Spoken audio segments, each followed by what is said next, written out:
Welcome to Smash Writing. I'm Paul. This is Justin. And today we are back with our another thrilling run of reviewing a Bond film. Today's Bond film that we're reviewing is called For Your Eyes Only. For Your Eyes Only. Now this is Roger Moore's, I believe, 5th Bond film. And he's tapping out. It's either 5th or 4th. Something like that, but he's definitely tapping out. There we go. Justin's going to give us the exact count for which Roger Moore Bond film this is. 1, 2, 3, 4, 5. 5. And this limit is 8. 7. He came in here and Live and Let Die. We're on For Your Eyes Only. And it's Octopus Heat and A View to Kill. So 7. This is... Yeah. Oh, wait a minute. A View to Kill has Christopher Walken in it. Is that a bad thing for you? So I'm more excited for that now. Christopher Walken. That doesn't mean it's going to be a good film. As always, Justin, give us the exciting plot. I don't think I want to. You have to. I mean, that's part of the structure here. I generally don't remember. You got your cards. I forgot this movie the moment I watched it. Bond's getting picked up at a cemetery. He was delivering flowers to his deceased wife, which is interesting because I don't think we've done much. Never seen. Now, as soon as you said that, I thought that was almost like a fake thing because I'm like, wait, we have never been introduced to a Bond wife. Well, we were back in it was either Goldfinger or Thunderball. He got married and then she was killed right away. Like when they were driving away from the ceremony. Huh. You can't remember that? I probably choose not to remember that. Anyway, his helicopter is actually hijacked by Blofeld. He's back and meaning less than ever. Because Bond manages to escape the helicopter, takes control of it, and has him dumped into a smoke vat. Okay, whatever. Whatever, he was just your biggest villain there for a long while. Good to make him a joke now. Oh yeah, the helicopter chase scene. Yeah, where Oh my God. Blofeld is controlling him via radio wave and... Oh. There were multiple times where he was flying over this roof that he could have just plopped out on top of. Oh my God. Anyway, the main thing about this is a ship that's attacked. And it's all about this thing on it called the ATAC transmitter, which can allow you to take control over ships and whatnot. So Bond, the man who could have gone and found this was assassinated. Him and his wife. His daughter Melania survives and swears vengeance. So Bond has to go out and try to find this radio wave before anyone can sell it to the Russians, or the Russians can get their hands on it. The Soviets at this time, obviously. And, yeah, that's the plot of this movie. I'm not kidding when I said I forgot everything that happened in this movie the moment it was over. He teams up with some guys who are Italian guys, I believe. Well, no, there's like a little war going on between these two families. And he's siding with the one guy until like halfway through the movie he realizes he's with the wrong person. He should have been helping the other guy. He's double-crossed and they make off to this house that's sitting on top of a cliff. There's like a plateau cliff. There's only the house, a little bit of walkway, and a giant cliff. Bond has to scale this cliff. Oh. Yeah. Oh. Thank God did that scene not want to end. I get it, you wanted to build up tension. Man, you just built up my desire to not watch these movies.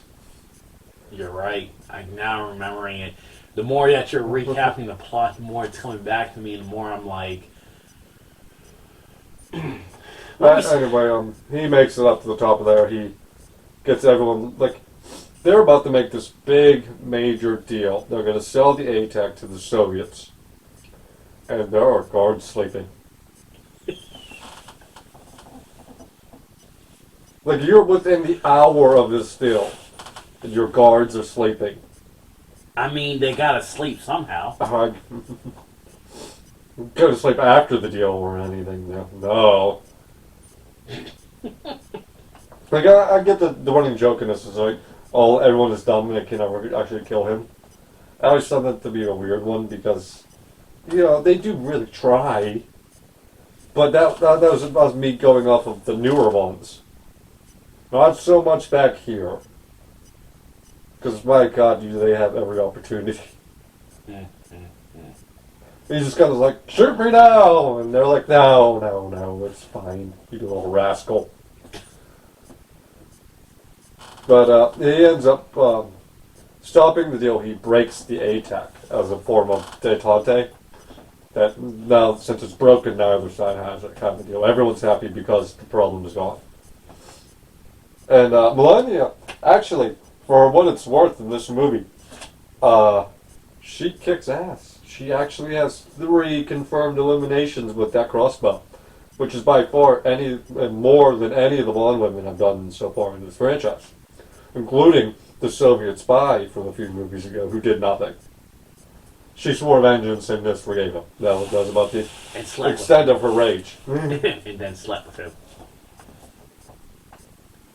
That's all I got for this movie, man.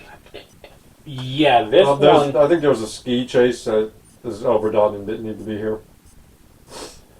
This one, now that we're going back to it and you reread it, this one, to me, I remember probably telling you, like, I feel like now we're on the incline, the down spiral of the Roger Moore saga of being Bond. And I think we know Sean Connery, like, is probably the worst Bond. Mm-hmm. And when we completed that side of things, yeah, the one who did the one-off. Yeah, I was gonna say. Yeah, when we got to him, we were excited, but not too excited because George Lazenby, he might be the best Bond so far. yeah, one and done. That's how he is the best. Like, Moore is an interesting Bond because it honestly seems like he made this 007 James Bond character, like in movie-wise, right? This is James Bond, almost as here by accident. He doesn't quite he always looks surprised by everything. Yeah, but then he gets himself out of where Sean Connery's Bond was just like an idiot. Like, you're walking into a trap. What the hell are you doing? But I think the farther you get along, Moore, was already older than Sean Connery. Yeah. When he took over the role, and it's just getting worse. And I think maybe, first off, like, this film is not. And it sucks that so far, Roger Moore, I'm not going to knock him, but he's been a better Bond than Sean. Yes. But it seems like you're seeing the tail end of it. I mean, when we reviewed Moonraker, fucking Bond in space, like, I don't know if it's the movie that's now becoming bad, and Roger Moore's just kind of tapping out because he just wants to maybe get done with his contract or something. Well, I want to know how anyone could make these fools look good, though. Because I don't think it's possible. Like, we had Bond in space, we had Bond in the ocean. And this one's Bond on a cliff. Yeah. Oh, that cliff scene, good lord. I couldn't even take that serious because it's like, you're looking, up to this point with the Bonds, even though there's been a different actor, it's never been an actual reboot. And you're not getting a younger Bond. You don't know which Bond you're actually getting. You're getting obviously an older Bond played by older actors, and you have to bounce around that now. Roger Moore, when he took over the role, was older than Sean was by like 3 years. So at this point, he's getting up there in age, and you're still trying to treat him like he's a middle-aged guy that's trying to be a middle-aged Bond. And When you see that it's not working, then you got to build around it. I think when Roger Moore started, they kind of played off the smaller villains, and it was a little bit more entertaining. But then you had to go back to being Bond-like, and it's just getting stale for me.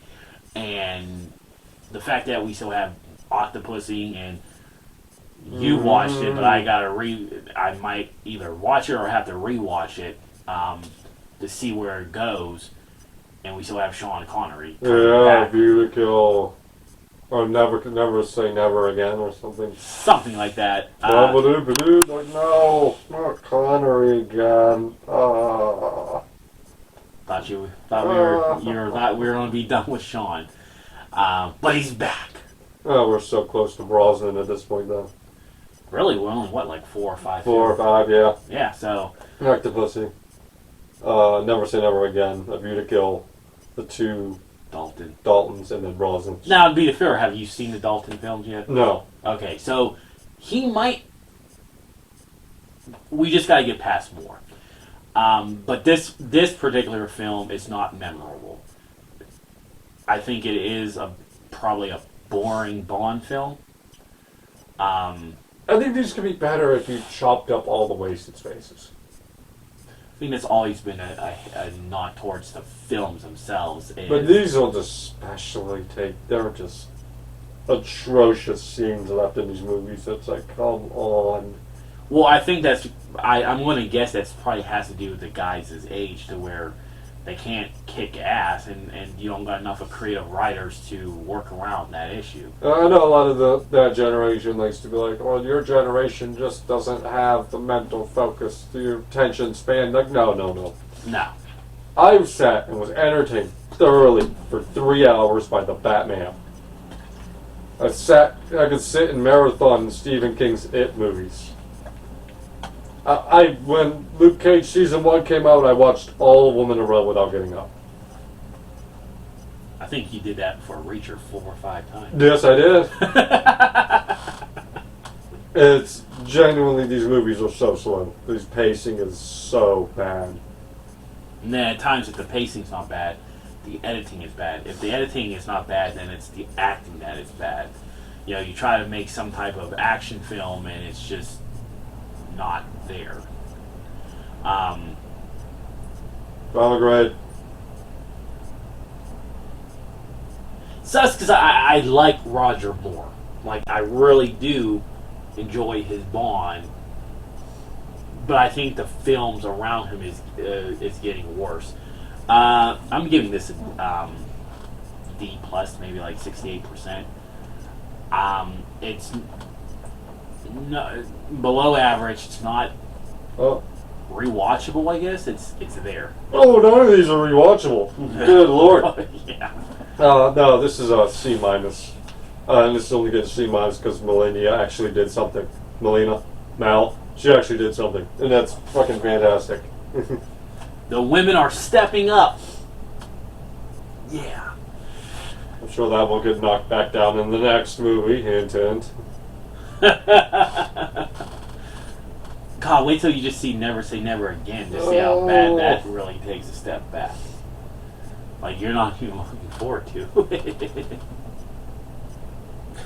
Alright, so we got 2 more Roger Moore films. We got 1 more Sean Connery. And then we get to move on to Dalton. And I'm looking forward to that because we saw what Sean brought to the table. Lazenby, he was a one-off guy, so it is what it is. Moore was a better Bond, but I think you're seeing the quality of films go down. So I'm guessing this the surprise spoiler here is, I always like to say, let's see if Octopussy can rebound. But judging by what you told me off camera, it's not rebounding. No. C. D. Justin, these ideas of these long films, we gotta be sure about this next time, because this is getting more and more and more brutal. But at least there's still bright lights. We know there's lights. Yeah. We just gotta called get to Brosnan. Daniel Craig. Hey, who knows who Dalton? We might actually. Yeah, like maybe Dalton. Maybe. I mean, they said that his was darker and edgier, so We will see. we'll see in the next couple of months. Until next time. Bye bye.